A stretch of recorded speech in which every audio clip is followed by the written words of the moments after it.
I'm a fan of Shaq because me and Shaq got the same birthday. But it could be Charles Barkley. You Sure. can break him up. It's all good. God. So you talked about now. What's your wife do? She No, she involved wants with nothing the to do with business this. then, or No, she is the head costume designer at the Omaha Community Playhouse. okay, okay. That makes sense. So, and and are they in They season right just now? Or are they they're off I season think right this is the now? last weekend for their last show for this season, and then they go on hiatus for a little bit, and then they'll come back in, I think, in August. Okay, yeah. So, because I've got a couple customers that have done that are involved with that, and like I said, I know nothing about art. I have a face for radio, but my wife appreciates it. I'm like, I know that I can't do that kind of stuff, but that's a pretty cool gig. Then now she's had a background Yep, in that, yep. That's actually obviously. how we Then met because we met in theater, and so I did the set for a show. She did the costumes for it, and yeah, she's been doing costumes. She's worked in movies, she's worked in television, and then she just didn't like that lifestyle. She's like, no, I'd rather just be theater, and so she's been at the Playhouse for about the last 6 years as their head costume designer. uh huh. Well, yeah, and let me think about that. Are they down on? I don't want to say 13th Street. No, Are it's they? Is she 72nd, downtown 72nd and Omaha? Or Dodge. Where? Oh, okay, 72nd. Okay, that's why I had to ask because I know there's a playhouse and then there's a So theater, the so I 13th had to is clarify that. So The Rose Theater down there, and yeah, then we got Holland and all those other places. But yeah, the Omaha Community Playhouse is over on 72nd. yeah. Okay, so that, but she doesn't perform per se, but her Yeah, she costumes are just finished. They just obviously wrapped up Hello on stage. Dolly, and I think her and yeah, she has four people in her Oh, shop. So okay. her and four other people made 200 costumes. Yeah, from scratch. Oh, That's what. It's pretty impressive.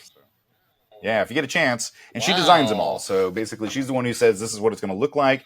Then they have to figure out the patterning for it. It's just like writing blueprints and building a house, and then they have to build them to fit all the different people. Yeah, it's crazy.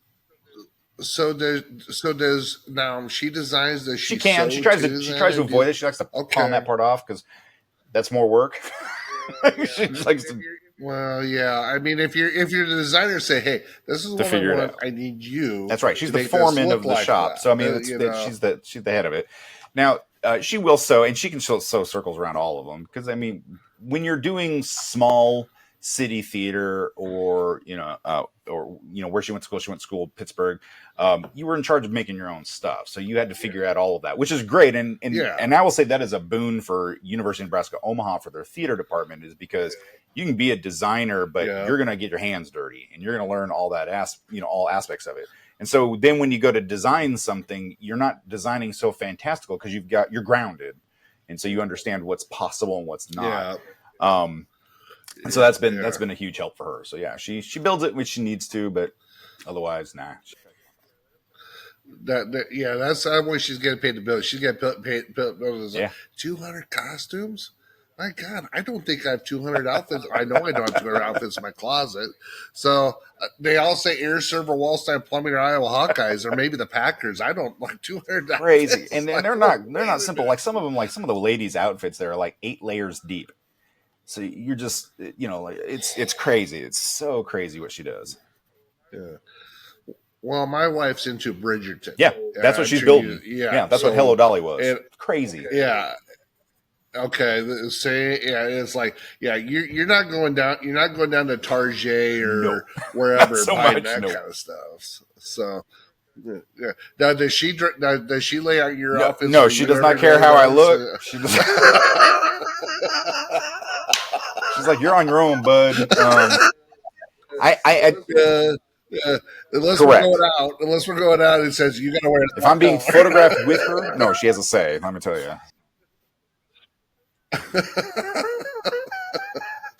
Yeah, no, I hear you. So, well, so what kind of stuff Let me are you see. working on right now? On my desk right now, I've got a piece from The Hobbit. I've got that blue box, which is the TARDIS. I've got a crystal vial that I just finished. I've got 3 puppets that I'm working on.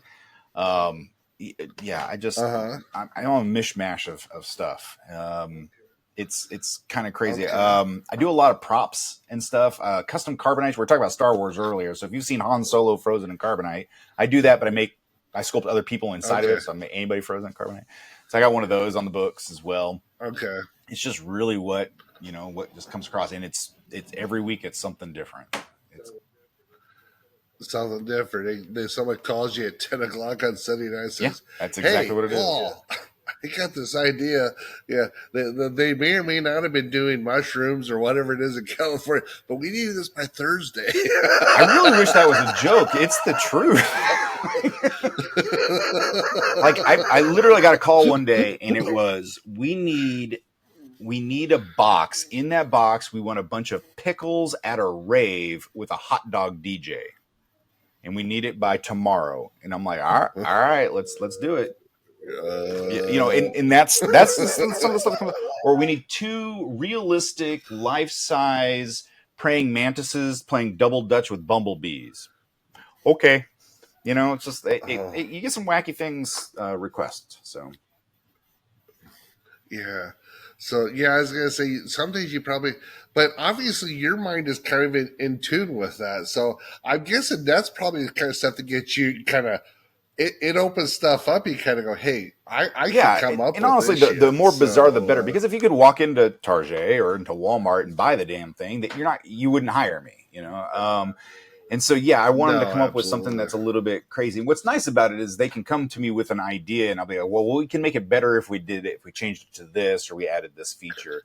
And a lot of times that ends up being a nicer piece for them, or a more fulfilling project for them. Yeah. I'm looking at your wall behind you. See, let's see. You got a file. You've got like 3 magnets. You got kind of. Is that like stuff that your kids or your wife throw this at you? This entire board is magnetic. Like the entire thing is one big magnet, and so I just throw all my tools up there. These are where my hand tools live. That I get to. So what you see behind me is just a small segment. It's actually 22 feet long, and it is filled with all of these little pieces that I've built. And I call it the nerd wall. It's just the easiest way to do it. But it is just absolutely filled with tiny little tchotchke of pieces that I've made for different people and stuff. Yeah. That I was gonna say, you got some cool stuff. I'm sitting looking at it. Says, yeah, you're definitely a band that uses your hands and uses your mind. So I enjoy it. Like I started off with hand sculpting. That's when I got into doing all this stuff. Everything was made by hand, and then I'm a big proponent of work smarter, not harder. And so if I can figure out a way for something else to take it off my hands, I'll do that. Which is why I got into the 3D printing and the laser for the ease of reproduction. CNCing, same thing. Because occasionally you'll get asked to do something that is like, make a ball. Well, I don't want to sculpt it's like, no, I have a machine that can do that for me now because a shape's a shape. Especially when you get into things like making R2D2s or whatever. It's like, there's not a lot of play in that. They want it to look like the thing. And so might as well use a machine to kind of push that piece out. So with what you do, so obviously you got Disney, you've got acts. There's different studios that do different stuff. So with this stuff, when they call you, do you have to worry about copyright and that kind of stuff? Obviously they're asking you to develop stuff, but does that play into what you do at all? I guess I'm thinking there's attorneys in this world that just like to screw stuff up for everybody, but I'm assuming that's something you deal with, or is that kind of like, listen, if I'm doing this for you, I don't want to deal with this BS. I have a book of cease and desists that I've gotten over the years, which is fun. And I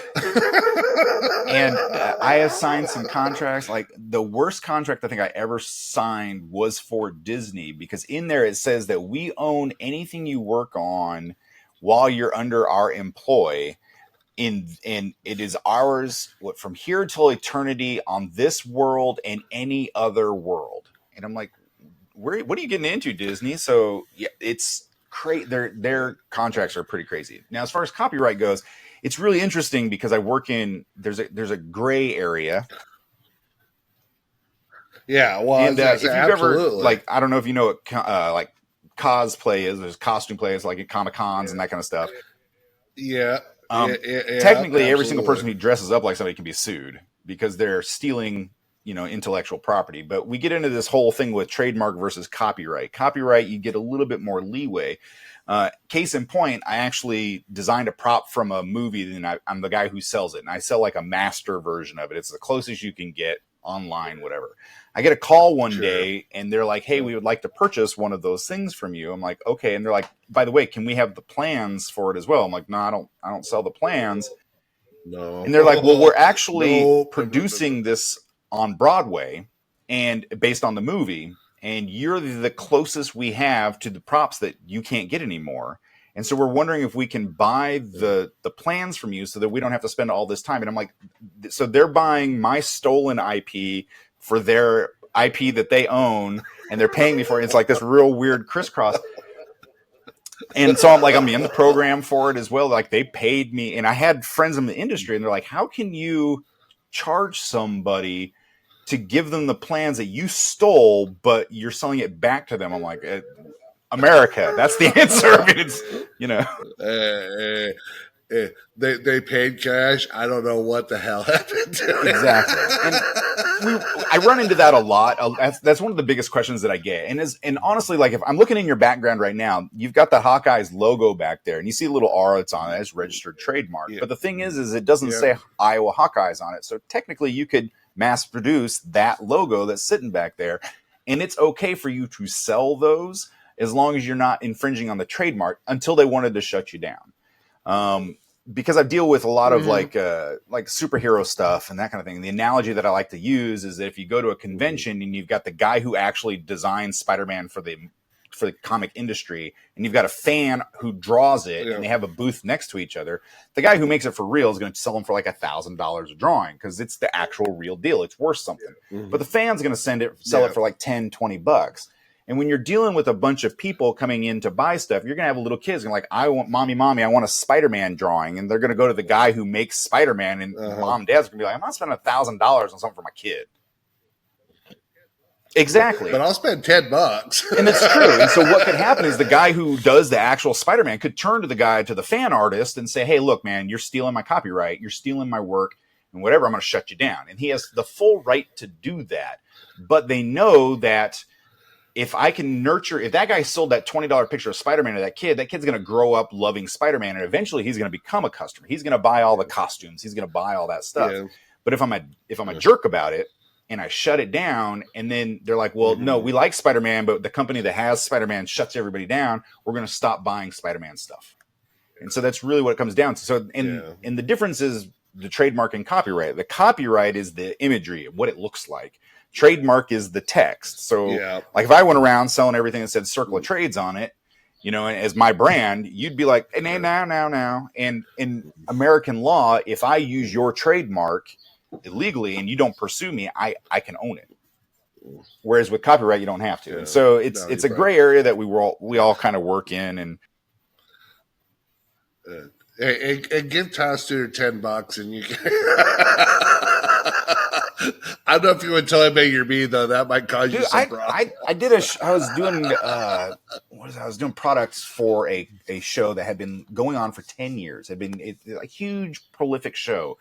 And then in the 10th year, the last year that I was there, they got a message from somebody. They had taken their logo image and got it off the internet and stole it. Well, 10 years later, the guy who created it found out about it and was like, hey, we're suing you because you stole my stuff without permission. So I want $50,000. And they're like, "Whoa, we don't have $50,000. And he's like, "All right, well then give me one of every product that contains my logo." And so then they turn to me and they're like, "Paul, do that." And I'm like, "All right, cool. Who's paying for this?" And they're like, "Well, you are." I'm like, "The hell I am. I don't work for you." I'm like, "Nah." No, but it's interesting. You've got to protect. You've got to protect that stuff, and also just don't steal stuff. That's. Yeah. Well, and that brings me to another thing, because I know there was a strike last year with the Actors Guild with AI.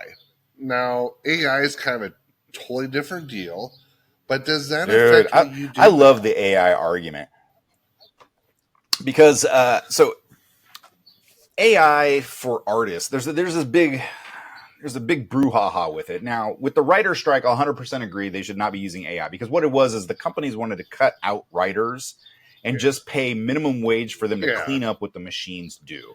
The thing is the machines, they're bad. They're bad artists. They're bad writers. It's not very good. Yeah. And so all they're trying to do is they're just trying to save money. And so, but with art, everybody's concerned that, all of my art's going to be stolen by this AI and it's going to be able to produce it. Well, if you actually go out there and look at it, it's all crap anyways. It doesn't look good.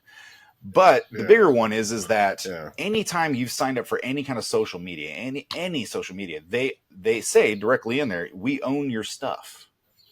And so all that the AI is doing is scraping the internet for all of that. And the only way to really protect yourself is to not advertise. But if you want to make a living at this, you got to put your stuff out there. And so it's a catch-22. Yeah. The thing is we're not going to be able to innovate. Machines will never innovate as much as humans can. But how many times have you driven, like you work in construction, and I can guarantee you've run into a plumber that's got some kind of Superman or some kind of superhero logo on their freaking van that is completely stolen from somewhere. They just might have changed the name or the logo a little bit. Those people, right. And those people will always be there. And so all the artists were like, well, the AI is going to steal my job. Those people weren't going to pay you anyways. Yeah, exactly. They're like, they're going to give you the middle finger. Yeah, I have an AI design it, and it shows. It's just like, well, I stole this image from a comic book and put my logo on it. It looks like you did. Like it's not as good. But those people weren't ever going to pay anyways. So the AI thing, I use AI a lot, not for the art creation, but I'll use it a lot for when I'm posting on social media, because I don't want to have to figure out what to write. I don't, all of those hashtags and all that. I'm like, nah, I got better things to do. So I'll use AI for that, or even for just idea generation, just, kind of spitballing back and forth with that. But I don't use it to actually like create my work, because it's just not there. Yeah. Well, at the end of the day, the AI cannot read what's in your head. And if you're doing, they're actually do one-off stuff. I mean, if AI could do it, they want to be calling you, number one. And number two, AI, you can sit there and talk to a machine all day long, but that doesn't mean they're going to create anything close to what you want. And so, or if they did, they have to go find something that maybe looks similar to what it is. So the creativity is, they might say, oh, it's great, but the reality is there's still limitations by what the machine can do to what a real person does. But obviously, it's something that you use, to help your business. But at the end of the day, it's not controlling your business. No, absolutely not. I mean, it's a lot like going to the library to do research. It's like, well, I'm going to use AI to do research. But what I can do is, would you rather spend all your time walking up and down the aisles, picking out all these individual books, looking through them? No, not that one, putting it back. Or would you rather say, hey, friend, go find all this research that I want right now, and then bring it back to me when you're done? And then while I'm working on something else, that's what AI is great for. It's like, you go deal with that. It's hiring robots to do the work, because I can't find anybody who will actually do it for me. Yeah, absolutely.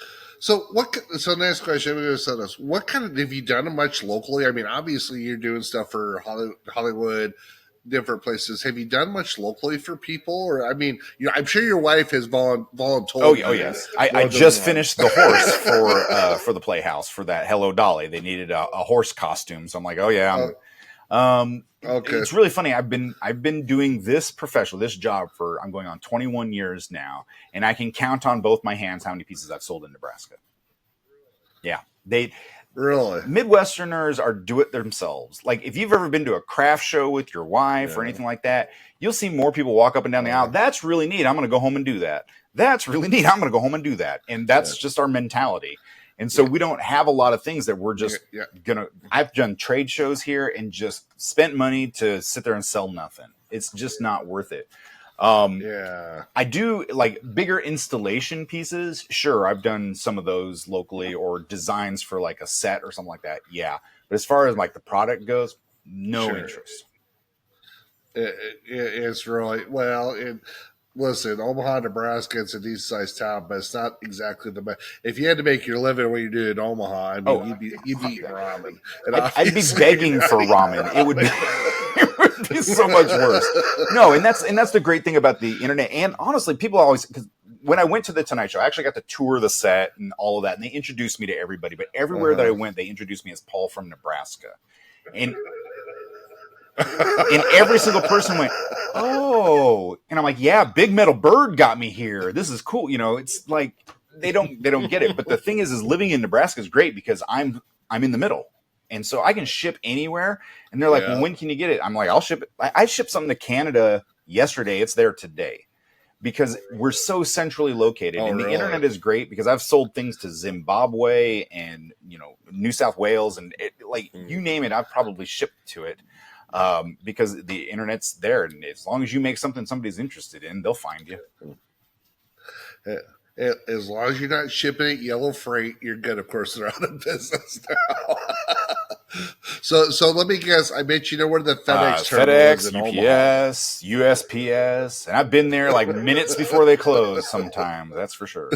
It's like it's 4:58. I got the amount of times I have walked in. And I'm like, has it left? They're like, nope, not yet. I'm like, good, okay, here we go. Yeah. Oh my God. So with what you've done, obviously you've been out to California with Fallon. What's the who's the coolest person you ever met doing? Because obviously you've met people in the industry. I've met quite a few people. Like I don't know if you'll know the names. Nathan Fillion is the one's going to pop into my head. He's played a lot of different roles. He was Castle. He's on Rookie. Okay, that guy. He's the most. He is that guy, and he's like 6'15". I mean, the dude is huge. But I actually saw him save some. He's not playing basketball for Nebraska. But I saw him save a dude's life and then go right back into work. Like it was like he was the most genuine guy that I've worked with, and I was like that was pretty impressive. I mean, I don't know. When I started working in this industry, I had a good friend of mine who'd been in it for a while, and his like, I'm going to give you some advice. Please abide by this. I'm like, oh, whatever. And he's like, they're just people. These people who have a job that they just happen to be. Yeah. And so I have a good buddy of mine. I do a podcast with him, and anytime he sees any celebrity anywhere, it doesn't matter if they're pissing or if they're eating, he will interrupt them and get an autograph and a photo. And I'm like, I'm just not that guy. So I've met so many people. Like I literally ran into Natalie Portman at a farmer's market. I'm not kidding you. I literally ran into her. She had a baby and a Bjorn in front of her, and I ran into her, and I stopped and apologized to the baby. I was like, so I'm so sorry. I'm Midwestern. I'm like, oh, what else, that whole thing, and then walked away. And my friend's like, that was Natalie Portman. I'm like, I don't even care. It doesn't matter. Like they're just people in jobs. I mean, I've met Billy Crystal. I've met Whoopi Goldberg. They're both really, they're friendly. They're great. Pete Townsend was cool. I worked with Aerosmith. Yeah. I've worked with David Copperfield. I like, Yeah. At the end of the day, there are people. I got a friend I went to high school with. Her name's Bridget Decker. She actually lives in Los Angeles. And she's a producer. And so she deals, and she's been out there for like 30 years. And but here's the deal, like she says, it's no different than going talking to your neighbor or Joe up the street. It just happens, they're on TV. You know what? And frankly, if you're on TV, I don't really give a shit. You know what I'm saying? Either people are good or they're not good. And the ones that are good, guess what? They're probably doing better. You know what I'm saying? So, at the end of the day, they still put their pants on. They still do whatever. So, and that's really the key to it. And so when I go into these situations and there's celebrities there, it's really funny to watch the people who don't know that rule because they get all giddy, they get quiet, or they get real shy or nervous. And I'm just like, can we just get the job done? Because really, that's what I'm there to do. I'm there to work and not to be starstruck. I don't think I've ever been starstruck because it doesn't really matter. No. Hey, the way I look at it, you know what? If they popped into my shop, I'd offer them a Busch Light just like if it was anybody or one of my other friends said, come on in, sell it here, let's bullshit about business for a little bit. I mean, that's just kind of how it is, you know. But what do you do for off time stuff? I play some video games, and then I am a professional speaker. So I actually go out and I teach people how to do the stuff that I do. try to Really? motivate them to be more creative, because we have a big loss in creativity lately in our country, like for the last 30 Oh years. yeah. And so try to motivate them to be more Yeah. creative, to think outside, because we're very results driven anymore, very bottom dollar kind of driven. Yeah. And so I try to figure out how to do better innovation through creativity. So I talk on that a lot. And then I read like audiobooks, and I read to children and stuff like that, doing all the funny Uh-huh. voices and all that weird Mhm. stuff. Oh. So, so you're not doing like Toastmaster or stuff like that, because I mean, from a business, that's not the kind Oh of. yeah, I mean, you know Toastmasters is what that fine, is, and I think obviously. it's for people, like I've been speaking for 8-10 years now, and it's like for people who like Toastmasters is Uh-huh. really good if you need to speak and you don't like to do that. Toastmasters is great. It's a great place to do that, Yeah. because it's going to teach you a lot of the rules about it. And I'm a little broken because I can walk on Hmm. a stage with 3,000 people in front of me and not be nervous at all and just go for it. Yeah. So my biggest problem is I like to drop an F bomb and I like to drop a few. So mine's gotta be rated R, borderline rated X. As long as you know And, that and going honestly, in, we're read the good. room. You like some of the most uptight people I've spoken to. You drop the first F bomb, and they're like, "Oh, okay, this guy's all right. All right, we'll just sit and listen. Then it's fine." It's like, yeah, we'll just loosen the tie up. It's It'll be just gone. when you're trying to build a reputation for like, well, I like to read to children, and that kind of stuff. But I'm also like, I swear like a sailor, and so you've got to keep these personas kind of separate. I'm like, I'm still, I'm a 50-year-old Yeah, guy. I'm gonna, yeah, and yeah. Yeah, gotta leave the fact that I'm a sailor, grew up in a farm in Northwest Idaho, I'm into trades. Fact, oh, we're talking to a bunch of 6-year-olds. Oh, I better not be trying. I have a lot of things. I actually have some of them carved over here. I say things like fork and beans or mother goose, or like you learn all the extra words. Oh my god. So how this whole thing started with me and Todd over a year ago. Probably it's been almost a year and a half now. You know, talking to young kids, because I mean, as you said, there's been kind of a I don't want to say a brain drain, but a lot of creativity, a lot of stuff. Everybody wants to go to a 4-year school. Nothing against 4-year schools. I mean, really not 2-year schools, whatever. But there's been a lot of creativity that's been lost. There's been a lot of whatever, and I think there's a lot of. I think there's always a lot of kids that don't know what they Absolutely. don't know, if that makes sense.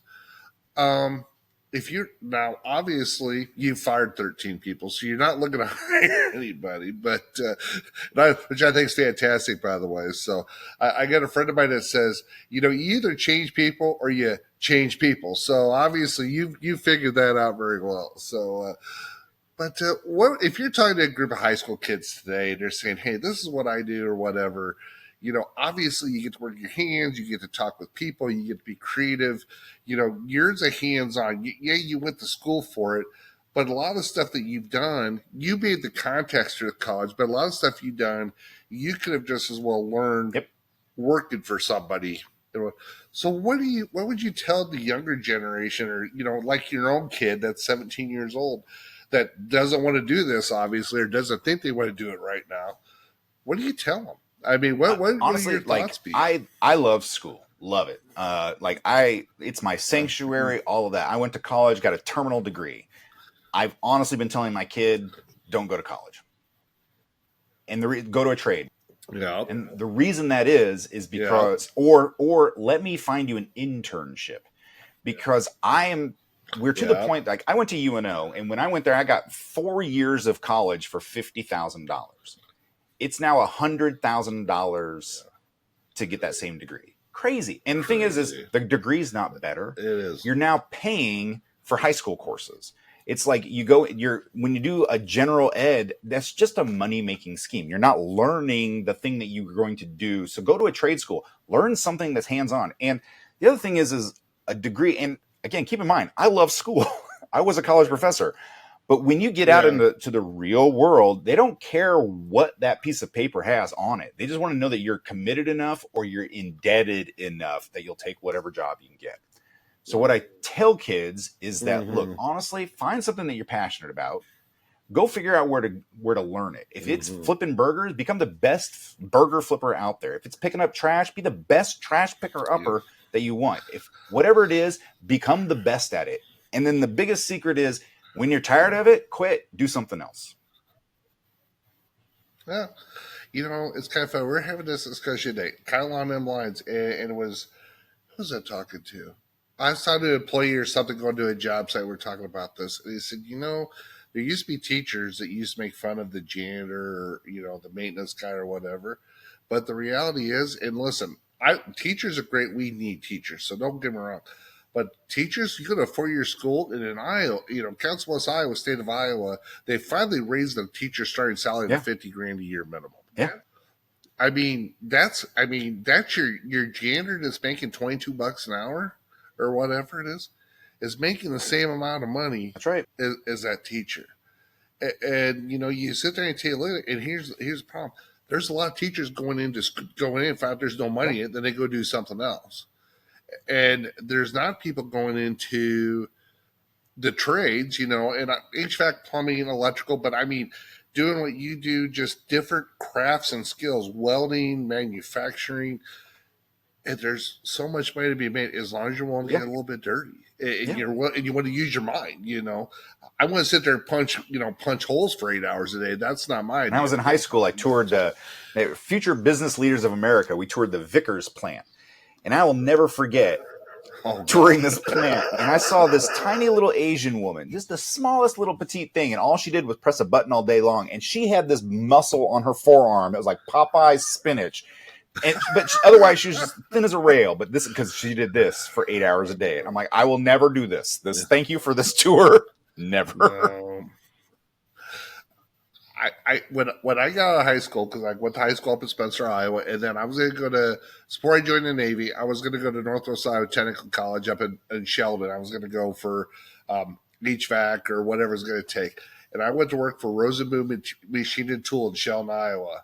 And it was the same thing. After about 4 days of this, I lasted at McDonald's 2 hours. So I lasted there 4 days. After 4 days, I said, I would rather be dead. And the thing is I'm not against that. If that is because let me tell you, there are the people who, because that woman, I can guarantee you, she goes home and she doesn't think about that job at all. I work for me, and unfortunately, because I work for me, I'm thinking about my job 24 hours a day, 7 days a week, 365 days a year. And it's not built for some people are like, I want to do the things so that I have the money to do everything else that I want to do in my life and not think about it again. And props to them. I'm just not wired that way. And I assume that you're the same. You want a little bit of variety. You like to compartmentalize your job while you're doing it. You bring it home sometime. Yeah. Yeah, you throw, if you want to get something done, you throw this thing in the truck and you leave it. Absolutely. That's a big one that I've actually been trying to do more and more myself. Is I get up in the morning and I do not pick up the phone for 2 to 3 hours. I try to just do something else. And when I drive, I try to drive without the distractions. And it's good. And I'm trying to teach my kids to do this as well. But what I've learned is that my youngest, it's so weird. I'll walk into the computer room and he's on the computer and he's playing a game, but he's got YouTube over here. He's got music playing and he's got like a book or instruction manual in front of him. I'm like, how are you doing any of this at the same time? But he is. And I've noticed that kids are they absorb the information faster because they're trained to do it from a young age. And so it's not that they have short attention span. It's just that we're not teaching them fast enough for them to be interested. And so, while I'm like, well, put it down or whatever, it's like, no, give them something else to do on top of the thing that they're doing. And you'd be surprised what they can knock out. And with the access to all of human knowledge at their fingertips from the age they could finally turn on a device, like my kids know so much more than I ever did. Like when we were growing up, it was hey, who's that song by? I don't know. And that was the answer. I don't know.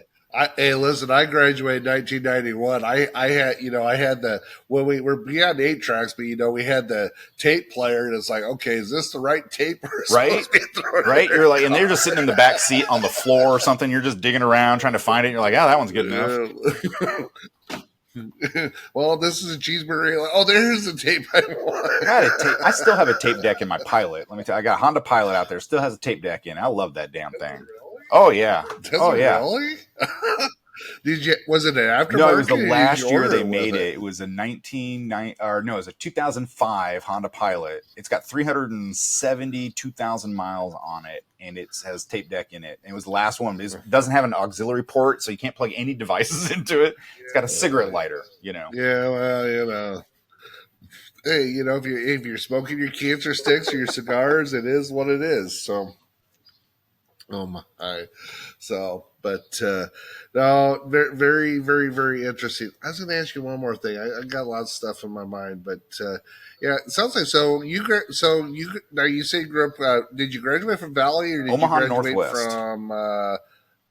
Yeah, Northwest. It was weird because where we grew up, like 132nd between Fort and Maple, there were like 3 high schools you could choose: Burke, Omaha Northwest, or Central, and none of them were close. And so my mom's like, "Okay, go to Northwest." No.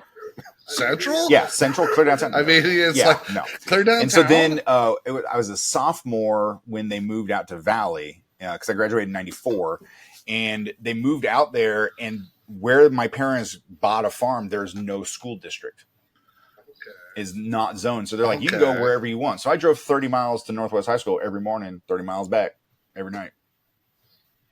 Well, I guess whatever. Hey, there was a lot of gravel roads back then. No, I mean, I was literally right off of Highway 36. I'm just like zipping in. I was driving a 72 Dodge Charger show car, and so I had no problems. Oh, geez, my buddies Zach and Kevin would be like, oh yeah, it was drooling. So was it a Dart? It was a Charger, 72 Dodge Charger Cherry Red with a rag top, and that thing could do 140, and it was like floating on a cloud. I love that. It took regular leaded gas. That's how old this thing was, and there was only one shop in town that sold leaded gas, and this is before they converted it, and you had to go buy the additives, but. Yeah, but gas was also 89 cents a gallon. Yeah. Good luck finding that gas today. So, absolutely no. So, absolutely. Well, hey, I know it's Saturday night and it's 6:15, and I know we pushed this back 4 hours today, and I'm sure your wife probably wants you to do stuff since it's Saturday night. So. Indeed. So okay. I'm going to let you go. So anything that before we let you go off the podcast, or anything you want to say, anything you want to put out there? Absolutely. If you're looking to have something made and you don't know where to get it made, find me at paulpapedesigns.com. I'm everywhere online as Paul Pape Designs. You can find me there. So just come look me up. You'd be surprised what's capable or what's possible out there. Oh, I know the other question. How the heck do you know Todd Studer? You know, I know people by people knowing people. Like, honestly, I think it was like a tertiary connection. So like this person knew a person that knew a person. And the thing is when you introduce yourself as Santa for nerds, you're memorable. Well, yeah. And I also make really random stuff. So they're like, this guy is going to be cool. So people remember you and just kind of pass you along. See, you make really random stuff. I say really random things. There you go. See, I mean, perfect connection. Equal opportunity offender. It's all good. So, all right. So anybody that wants to know out there, and Paul, we cut off. Don't leave yet. But for anybody out there, hey, Circle Trades. Like I said, if you're interested, get a hold of Todd Studer with Los Hills Media. I know he's been in this for quite a while with podcast stuff. He's got his own business going. I would definitely, if you want to reach out and get a hold of me, I would be more than happy to put you in touch with what he's doing. I think he's got a great thing going. And in the meantime, we will talk to you next week. Thank you very much. Thanks, Travis. Yep.